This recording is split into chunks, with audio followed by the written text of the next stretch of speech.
जनतेसाठी कुणाशी भेटणारा आपला चॅनल सत्यमुख।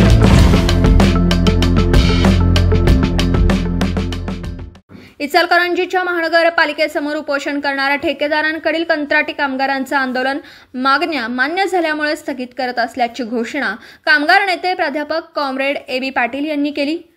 घरोघरी जाऊन कचरा जमा करण्याचे ई-मनपाचे टेंडर खासगी ठेकेदारांनी घेतलं होतं, पण अल्प वेतन दिलं जातं। यावरून किमान वेतन आणि वेळेवर वेतन आणि इतर सुविधा या मागण्यांवरून 12 जणांनी आमरण उपोषण चालू केलं होतं। अखेर मनपा अधिकाऱ्यांसमवेत चर्चा झाली आणि मागण्या मान्य झाल्याचं कॉम्रेड पाटील यांनी सांगितलं।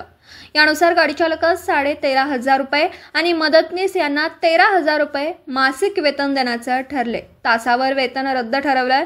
4 पगारी सुट्ट्या मान्य झाल्यात आणि सुविधा देण्याचं मान्य झालं। या चर्चेसाठी आमदार राहुल आवाडे यांचं मार्गदर्शन झालं आणि सहाय्यक आयुक्त अशोक कुंभार, आरोग्य अधिकारी डॉक्टर सुनील दत्त संगेवार, विजय राजापुरे आणि अन्य हजर होते।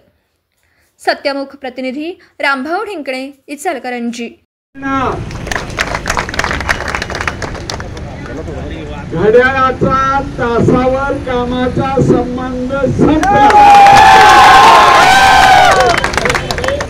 तासावर पगार नाही, दिवसावर पगार, पण 6 ते 1 पर्यंत काम करावं लागतं।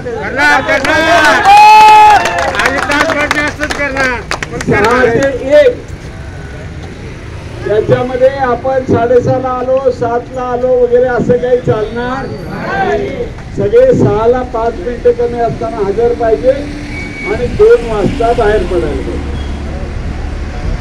त्यानंतर 4 सुट्ट्यांचा जो पगार आपला मिळालेला नाही जानेवारी पासून, त्या सगळ्याचा हिशोब त्यांनी आणि आम्ही बसून करायचा आहे आणि लवकरात लवकर तो सुद्धा पगार आपल्याला फरकाचा मिळणार आहे।